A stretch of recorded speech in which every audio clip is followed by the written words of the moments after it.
and welcome again to yet another video on axiomatic thermodynamics.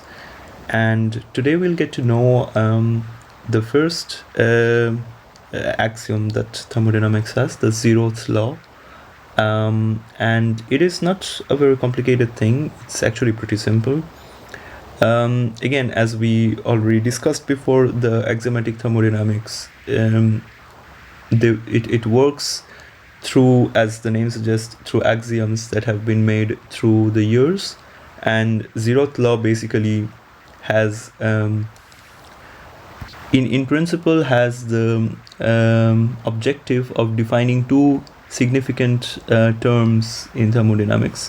One of the equilibrium,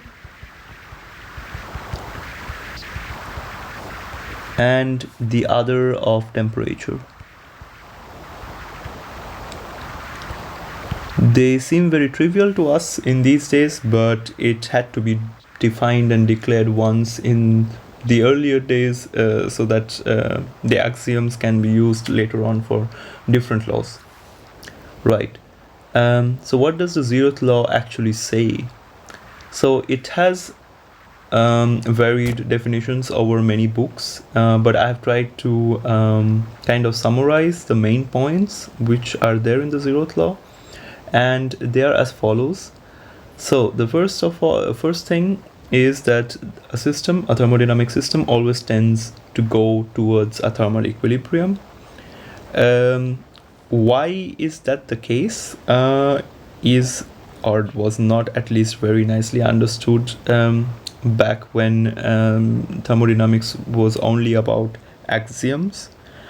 However, it has been in the modern days kind of motivated through concepts like ergodicity and typicality, but we are not going to go into that yet. We are just going to stay within the axioms at first, and as we see, yes, it is then an axiom that a system tends to go towards a thermal equilibrium.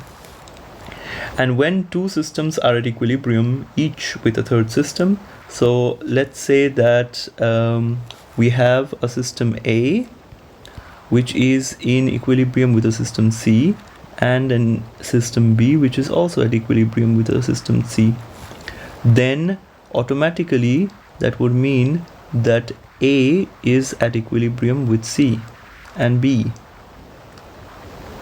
All three are at thermal equilibrium with each other.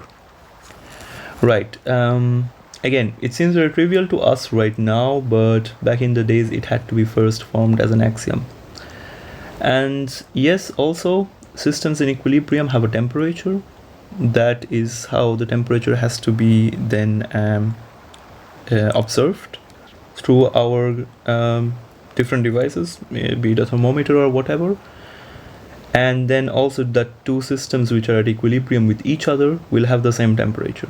So basically, if in this case all these three systems would have the same temperature. Right. We also saw the definition of state parameters in the last video, and state parameters are also not always independent from one another. We'll be seeing that in later videos also. But in classical gases, like in very classical gases,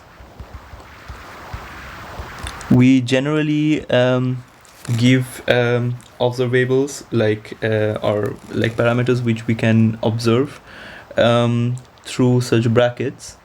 So let's say we can characterize one system of classical gas with pressure, volume, and temperature. Then we write it in this way.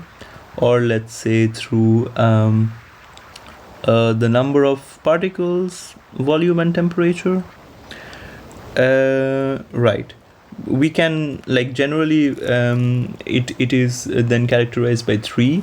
And in case of like when there are some other examples, like let's say paramagnets or something like that, paramagnets, for example, would be then characterized actually not using 3, rather 5 different parameters. However, in books you would mostly see, let's say, the Help field, how it is called in German, or the exterior magnetic field volume and temperature.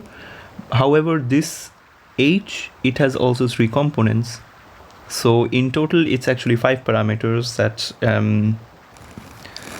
the system is actually dependent on.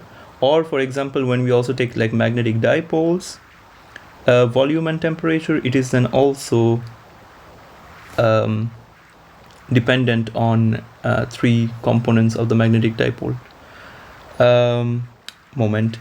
Exactly. So right, again, these are like, this is the first axiom that scientists generally used to use in the earlier days.